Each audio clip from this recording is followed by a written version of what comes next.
Bien, entonces damos comienzo un poco a esta webinar, ¿cierto? En donde el tema que vamos a abordar el día de hoy es acerca de los programas de seguridad basados en el comportamiento, que me imagino que más de alguno de ustedes lo debe conocer, o lo debe implementar, o debe tener ganas tal vez de implementarlo dentro de sus organizaciones o dentro de su grupo de trabajo, ¿bien? Así que, bueno, un gusto poder compartir toda esta información con ustedes, además de poder un poco liderar acá en Chile y en otros países los programas de seguridad basada en la conducta. También pertenezco a la Asociación Latinoamericana de Seguridad sobre el Trabajo, en donde me desempeño como vicepresidenta, así que espero que les guste. Vamos a iniciar con un video para luego hacer una reflexión al respecto.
Bien, un poco qué podemos reflexionar o qué podemos sacar en limpio del video. O sea, es una persona tremendamente competente, ¿cierto?, en temas de conducción, alguien profesional, y termina falleciendo en un accidente asociado a lo que ejercía, su propia labor.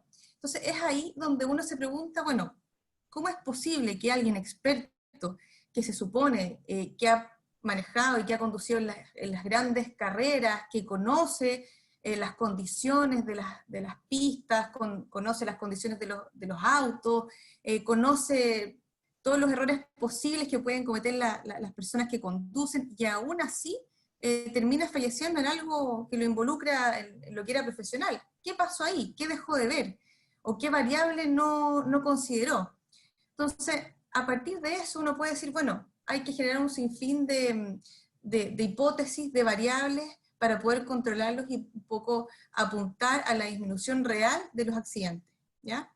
En general, uno de los primeros estudios que hablan sobre cuál es la implicancia que tienen las conductas, ¿cierto?, dentro de los accidentes laborales, fueron Glare y McSween, que ellos hicieron un estudio dentro de una organización para poder evaluar el impacto, y claramente se puede ver acá que hay un 76% de las conductas que son por sobre las condiciones. ¿Qué quiere decir esto? Que las condiciones se pueden controlar, ¿cierto?, se pueden observar y minimizar mucho más rápido que las conductas, porque esto tiene relación directamente con la toma de decisiones. ¿Cómo podemos impactar en que la toma de decisiones de cada una de las personas que están dentro de una organización sean las correctas, sean las efectivas, y permitan estar basadas en un autocuidado, ¿verdad? Porque muchas veces cuando me toca participar en las RCA, que son las investigaciones, después de que ya ocurre un accidente, las personas dicen, no, lo que pasa es que yo tenía, ¿cierto?, el guante, me lo saqué porque no era el adecuado, bueno, pero ¿cómo lo podemos hacer para que aún así, no teniendo tal vez toda la condición a disposición, la persona tome la decisión correcta? Lo primero que logre evaluar sea su propio cuidado. Bueno, para eso vamos a más adelante abordar algunas variables que son tremendamente relevantes a considerar. Pero como les decía, este es el primer estudio de Keller y McSween que muestra y un poco nos hace ver cuál es la relevancia que tienen las conductas versus las condiciones, ¿ya? Otros componentes que causan los accidentes muchas veces son los procedimientos poco claros. Cuando dentro de la organización los procedimientos asociados a las labores, a cómo se deben realizar y cuál es la gestión al respecto, están muchas veces de forma física o a través de una plataforma web en papel, y la información que está escrita, o como muchas veces también la información que entregan los mandos medios, los supervisores, no queda claro, ¿ya? Porque las organizaciones y las personas cometemos el error de pensar que todos entienden de la misma forma, y que todos aprenden de la misma forma. Entonces, sistematizamos todo el proceso de comunicación de los procedimientos, y eso hace que si yo le paso el mismo procedimiento a una persona y a otra, estos lo pueden entender de formas totalmente distintas, lo que va a impactar en que la elaboración y la ejecución de esa actividad la aborden de manera distinta, ¿ya? Entonces, estos procedimientos poco claros también pueden generar y gatillar, o ser un gatillante directo, de los accidentes laborales, ¿ya? Al mismo tiempo, la falta de trabajo en equipo en los diversos estamentos de la organización también conlleva a que no exista una comunicación fluida, a que no exista un lineamiento claro, a que no exista un objetivo en común acerca de lo importante de poner la seguridad ante todo, ¿ya? En donde como organización somos responsables de la seguridad de los trabajadores, pero al mismo tiempo cada trabajador es responsable de su propia seguridad, ¿ya? Entonces, debe existir un trabajo en equipo, un lineamiento, una coherencia desde la alta gerencia hasta la parte operativa. Si es que existen algunas brechas o incoherencias, las personas lo perciben como tal, ¿ya? Muchas veces cuando uno aborda estos temas en terreno, en sitio con las personas, ellos dicen, bueno, yo dejé de ocupar el casco, dejé de ocupar el geólogo, o no me puse la mascarilla, ¿cierto? O el respirador, porque viene el jefe para acá y no lo utiliza. Entonces, a partir de esa incoherencia que ve, él siente, o la persona siente, que en realidad no es relevante el tema de la seguridad y que hay que cumplirlo porque sí nomás. Por eso es tremendamente importante que exista esta coherencia en donde todas las personas que son parte de la organización entreguen un mensaje que sea el mismo, en poner la seguridad primero y que sea una seguridad colaborativa, participativa, ¿ya? Otro componente que también es gatillante para el tema de los accidentes laborales es que no existen prácticas de comportamiento seguro. O sea, no existe ningún plan que apunte a poder identificar y modificar, y eso permite minimizar, ¿cierto?, todas las conductas y las acciones inseguras. Mientras no exista dentro de una organización, independiente del tamaño, un programa o buenas prácticas que apunten a considerar esta variable, claramente que va a ser difícil poder controlar los accidentes laborales, ¿ya? El bajo respaldo e importancia en los procesos de seguridad. Cuando en una organización existe una dualidad, una rivalidad o mucha diferencia entre el área, ¿cierto?, de seguridad de salud ocupacional versus las otras áreas y se ven como rivales, entonces de repente un área dice, no, lo que pasa es que seguridad nos entorpece el trabajo, después seguridad dice, no, nosotros no queremos entorpecer el trabajo, queremos ayudarlos. Bueno, todas esas malas relaciones claramente conllevan a que las personas no entiendan bien qué hacer, no entiendan la relevancia que tiene de tomar buenas decisiones, de ser efectivo, de anticiparse a la ocurrencia de algo, y gatilla que haya un aumento de los accidentes, ¿ya? En donde la base y lo que es tremendamente importante que debemos comprender todos es que seguridad y producción debe ir de la mano, no debe una anteponerse por sobre lo otro, deben ir de la mano, ¿ya? Eso va a permitir una sincronía y una cohesión mejor dentro de toda la organización, ¿ya? Bueno, y claramente también el medio ambiente inapropiado, cuando las condiciones no son las óptimas, cuando tenemos una organización llena de condiciones inseguras, que no están controladas, que no le damos el peso que tiene la importancia de generar condiciones seguras para los trabajadores, claramente va a haber un aumento y un descontrol de los accidentes conductuales. ¿Ya? La psicología aplicada en prevención, que son todos estos temas de seguridad basados en el comportamiento, lo primero que tenemos que entender, o lo primero que tenemos que empezar a mirar, es qué es seguridad. Porque yo les aseguro que si ustedes le preguntan a un trabajador, después van y le preguntan a otro, o ustedes mismos con sus compañeros, ¿qué es seguridad? Lo más seguro es que todos lo entiendan de formas distintas. Entonces es ahí donde uno tiene que decir, bueno, si vamos a hablar de seguridad, si vamos un poco a arraigar el valor de seguridad dentro de la organización, tenemos que todos entender lo mismo, no podemos entender lo distinto. Entonces, cuando yo vaya y le pregunte a alguien qué es seguridad, debe entenderlo y decirlo, no como un discurso, sino que comprenderlo, internalizarlo, de la misma forma como cualquier otra persona, desde la alta gerencia hasta la línea operativa. Todos debemos entender qué es seguridad. ¿Ya? Yo los invito a hacer ese ejercicio y les aseguro que se van a encontrar con que todos tienen conceptos súper distintos. Entonces, es importante alinear también el cómo lo entendemos. ¿Cuál es el alcance que tiene la psicología en la prevención de los riesgos laborales y lo que es relacionado a seguridad en el comportamiento? Bueno, el alcance principal es el impacto y el entrenamiento en la buena toma de decisión de las personas, en donde yo como trabajador, más allá de que no estén tal vez las condiciones totalmente adecuadas, logre evaluar, identificar qué medidas de control puedo tomar yo para no arriesgarme, ¿ya? En donde la persona logre comprender que el principal afectado es la misma persona, es uno mismo, ¿ya?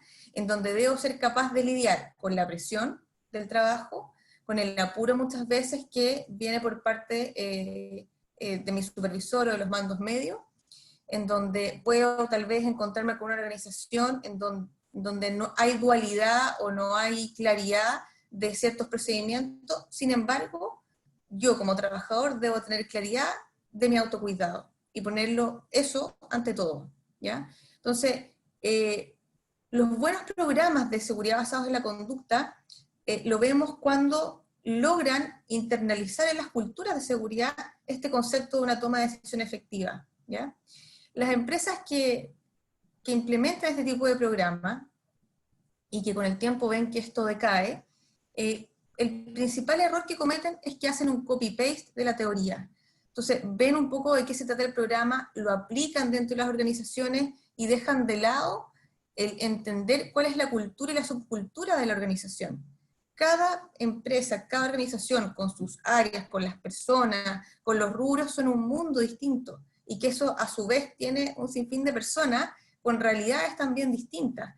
Entonces, si no logramos ver eso y aterrizar de forma adecuada y efectiva lo que la teoría dice, en la práctica va a ser totalmente distinto. Entonces, ¿por qué les comento esto? Porque las personas que aplicamos este tipo de programas, es clave tener la capacidad de pesquisar todo este tipo de variables que estamos comentando. Si no, lo único que va a generar es que van a tener una incorporación, ¿cierto?, del programa de la organización, va a tener un periodo de sensibilización, y luego de la habituación, que es en general los procesos en los cuales se demoran los programas que uno implementa en las organizaciones, después del periodo de habituación va a decaer rápidamente hasta terminar muriendo, ¿ya? Y van a haber recursos invertidos, tiempo, que todo va a ser en vano. Entonces, ojo también con eso, porque requiere mucho el lograr, como les digo yo, pesquisar estas variables y aterrizarlas a la realidad, ¿ya?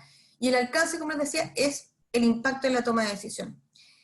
¿Cómo evitar un accidente? ¿Y cómo anticiparse al evento ocurrido? ¿Se puede realmente hacer eso? Uno puede enseñar a la persona a anteponerse, pero claro, en la medida en la que yo un poco fortalezco y logro incorporar el concepto de una seguridad participativa, colaborativa, si yo dejo de ver algo porque no tengo la mente puesta en la tarea o los ojos puestos en la actividad, un otro lo va a lograr ver y me va a alertar. Entonces, va a estar anticipándose y evitando que eso ocurra.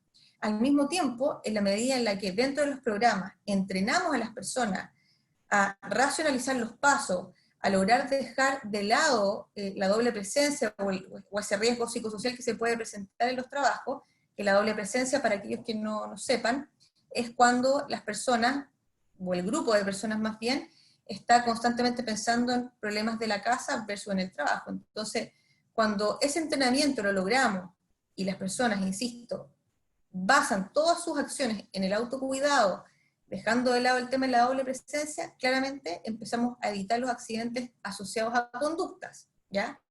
¿Y por qué les digo accidentes asociados a conductas? Porque hay otro tipo de accidentes asociados cuando ocurre un evento, ¿ya?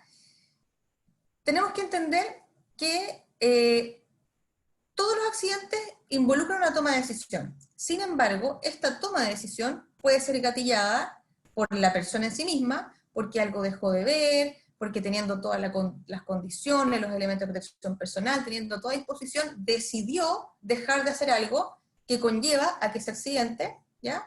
Eso por una parte, que eso es lo más grave, por decirlo de alguna forma, y luego esa toma de decisión puede estar gatillada por un factor organizacional, en donde, por ejemplo, la persona se sacó el guante porque el guante no era el adecuado para la actividad, y por más que lo ha solicitado, por más que ha levantado el tema, no lo tiene.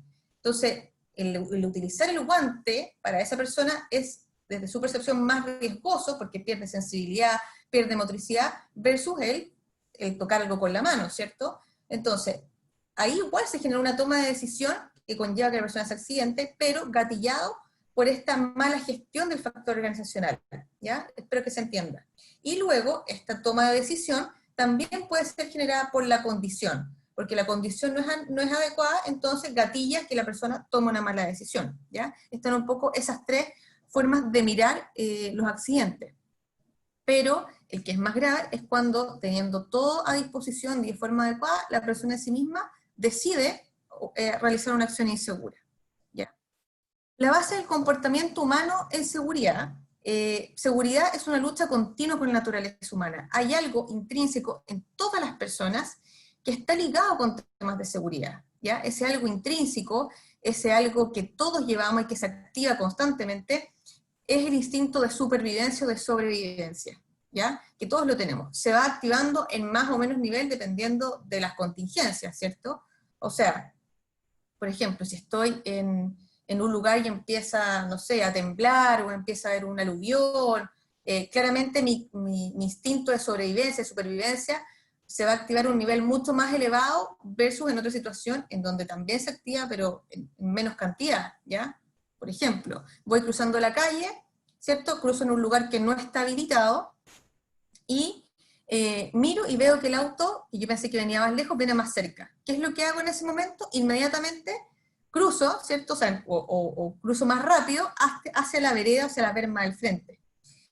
Eso que yo hago, esa acción, no es algo racional, es algo instantáneo, que lo genera este instinto de sobrevivencia o supervivencia, porque no es que yo me detenga, ¿cierto? Mire el auto y diga, ah, en realidad el auto viene a más kilómetros por hora de lo que yo pensaba, así que, en realidad, a ver, ¿qué debo hacer ahora? No, yo no hago ese análisis, porque en el momento que la persona se demora tanto en hacer ese análisis, el auto ya lo pilla. Entonces, yo veo que viene el auto y rápidamente cruzo hacia el frente, ¿ya? O me muevo, o lo esquivo, o algo hago. Y es el instinto de sobrevivencia, ¿ya? Entonces, existe, como les digo, algo interno en todos los seres humanos que está ligado con temas de seguridad. Lo importante es aprender a regularlo y es aprender a que las personas lo pueden utilizar a su favor y no en su descontrol, ¿ya?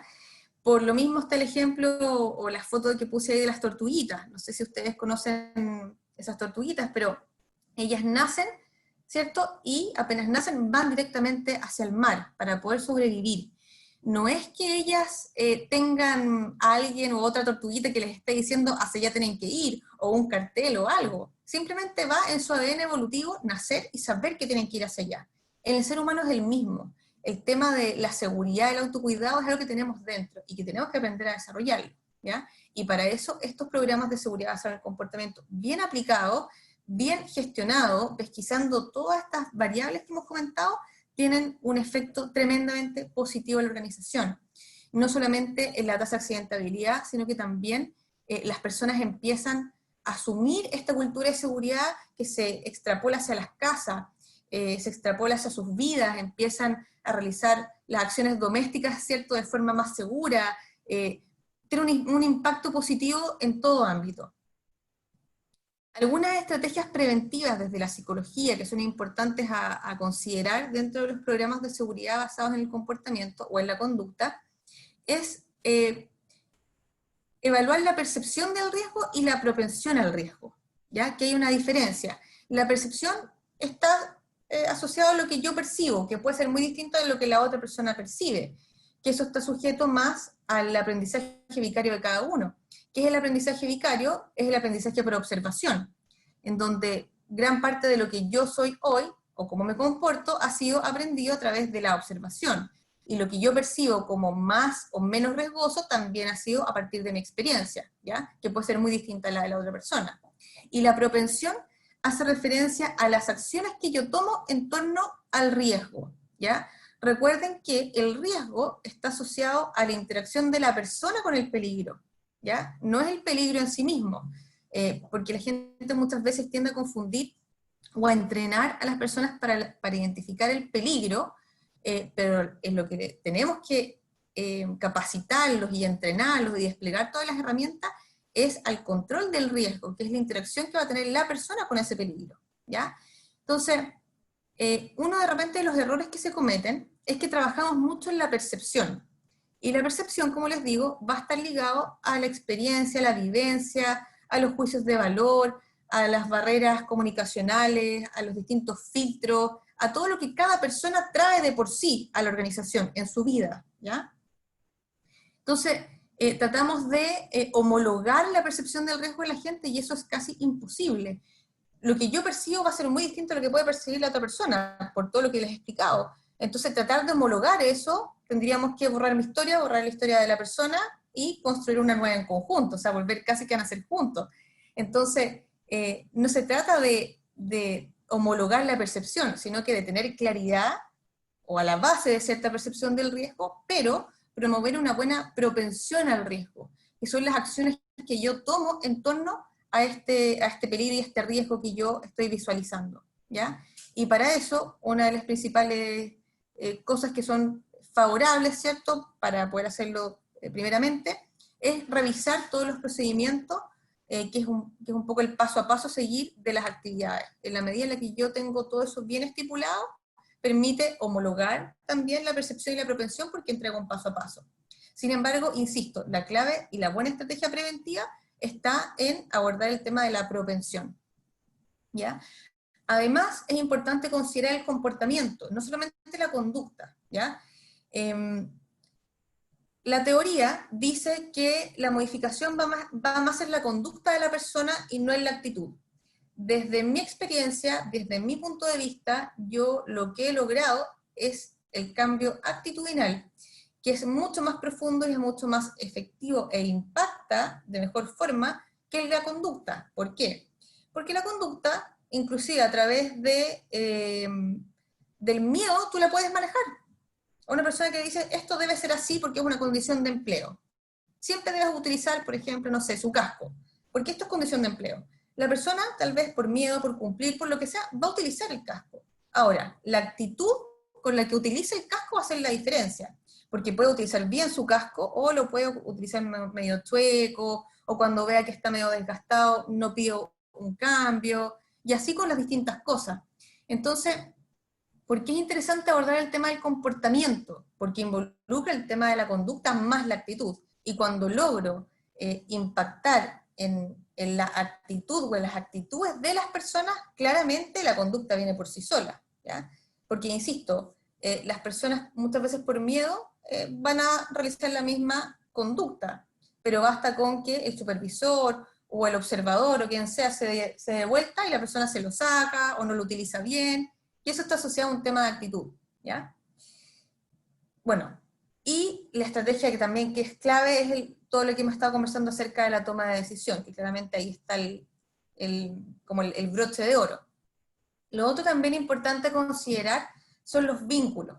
En la medida en que las personas que realizan los programas de seguridad basados en la conducta, en la medida en que los supervisores, los mandos medios o la elección de personas claves generan vínculos con los trabajadores, las personas al haber una variable emocional trabajan y responden de mejor forma, ¿ya? Es distinto un trabajador si lo insertamos en una organización en donde no está a gusto, no conoce a las personas, el clima laboral no es bueno, se lleva mal con los compañeros, versus otro trabajador que está contento en su organización, que tiene buenas relaciones, que tiene buenos canales de comunicación, es totalmente distinto. Entonces, todo lo que es el desarrollo organizacional y las buenas prácticas de esto van a permitir y van a favorecer la correcta efectividad y aplicación de los programas de seguridad basados en el comportamiento, ¿ya?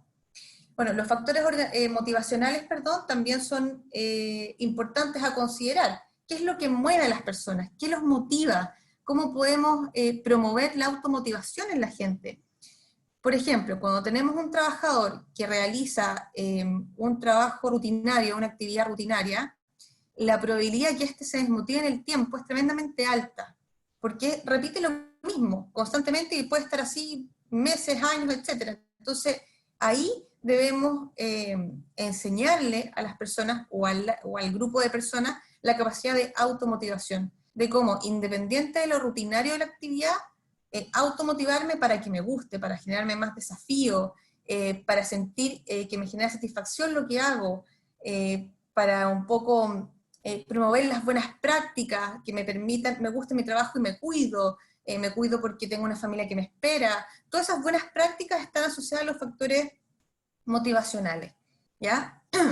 Bueno, luego está el refuerzo positivo y las consecuencias, que son una de las teorías que promueven los programas de seguridad basados en el comportamiento, en donde constantemente se deben reforzar todas aquellas acciones y modificar todas aquellas acciones seguras e inseguras, ¿ya? Y para eso, las personas que realicen y gestionan los programas también son clave, porque tienen que regular un poco ese reforzamiento. No nos podemos ir a ningún extremo, ni reforzar todas aquellas acciones inseguras, ni todas las seguras, ¿ya? O sea, debe haber un equilibrio, debe haber un reforzamiento de las consecuencias, ¿cierto? No castigos de las consecuencias, sino que desde el reforzamiento. ¿Y por qué les digo no castigo? En términos de, no me refiero a castigo de despedir o desvincular al trabajador, sino como de generar una mala percepción de él y generar algo negativo o un contexto negativo a la persona. ¿Por qué les digo que no debe ser así? Porque si en las organizaciones, en las empresas, promovemos las consecuencias más negativas, la gente deja de informar. Entonces empiezan a ver que pasan cosas o que hay acciones inseguras que ocurren dentro de las actividades o de las actividades críticas, y la gente prefiere quedarse callada por miedo a esa consecuencia negativa. Entonces es preferible tener la información y trabajarla a no tener y pensar que está todo bien, ¿ya? Entonces, el entorno y el generar la confianza también es clave para una correcta aplicación y efectividad de los programas de seguridad basada en la conducta, ¿ya? Debemos considerar las creencias. Bueno, claramente internalizar y promover en la cultura de seguridad esta que sea un primer valor, ¿cierto? Y una creencia de todos. Considerar las creencias que pueden tener cada una de las personas. Si es que me estoy enfrentando a un grupo con, qué sé yo, con distintas culturas, que vienen de distintos lados, que entienden seguridad de otra forma, cuáles han sido sus experiencias anteriores, de qué rubro vienen, si es que tienen conocimiento o no de prácticas de seguridad. Eso va a permitir identificar los grupos a los cuales yo voy a aplicar y voy a llegar a promover los programas de seguridad basados en la conducta, ¿ya? Porque ningún programa parte de una base que sea todo igual. Debemos identificar, igualar y desde ahí empezar a trabajar, ¿ya? Considerar también las variables psicoemocionales. En la medida en la que le enseño a las personas, o le enseñamos a las personas a un poco identificar sus emociones a la base, eso también permite promover todas las prácticas de autocuidado. ¿Y a qué me refiero con esto? Porque las emociones son tremendamente contagiosas. Entonces, si yo tengo un grupo de trabajadores en donde uno de ellos llega ofuscado, llega frustrado, llega angustiado, llega, qué sé yo, con alguna emoción negativa, va a contagiar a los otros, ¿ya? Sí, igual que los estados emocionales, al igual que las conductas, es tremendamente contagioso. Si yo inserto, por ejemplo, tengo un grupo de trabajadores que tienden a tener acciones más inseguras. E inserto en este grupo un trabajador excelente, brillante, que hace todas sus acciones seguras, lo más seguro es que en el tiempo va a adquirir estas malas prácticas, ¿ya? Y todas estas emociones también se van a contagiar. Lo mismo si fuese al revés. Si a un trabajador que es más oposicionista o que tiende a tener conductas más inseguras o acciones más inseguras, lo inserto en un grupo donde se promueven más las acciones seguras, este las va a adquirir rápidamente, al igual que las emociones. Entonces, dentro de las estrategias a considerar, es el entrenamiento y la capacitación acerca de las variables psicoemocionales. Los programas y herramientas complementarias a la gestión de seguridad, bueno, hay un sinfín de temas, ¿cierto? Pero los principales son los programas que hemos visto hasta hoy, de seguridad basada en la conducta, el programa de las 5S, ¿cierto? Que está asociada a orden y higiene, herramientas de concientización, campañas, difusiones, distintas cosas así, los planes de capacitación de autocuidado, las observaciones y recorridos planeados, etc. Todas esas herramientas son complementarias a la gestión de seguridad, pero ninguna de ellas va a ser efectiva si yo no considero la cultura en la cual estoy insertando y además genero un vínculo y es constante. Esto no es simplemente aplicar y listo, sino que hay que dar un seguimiento, hay que entender cómo cada una de las personas lo está internalizando, lo está aplicando en las distintas áreas, requiere un trabajo mucho más minucioso que llegar y aplicar nomás, ¿ya? Para que sea efectivo. Entonces, desde mi punto de vista, yo creo que el vivir con seguridad es hacer lo correcto aun cuando nadie nos esté mirando. Ese es el foco, ese es el objetivo de una buena cultura de seguridad y lo que nos va a permitir aplicar, implementar o rediseñar todos los programas de seguridad basados en la conducta a partir de una buena toma de decisiones basada en el autocuidado. Eso es un poco lo que quería compartir con ustedes el día de hoy. En esta webinar, ¿cierto?, de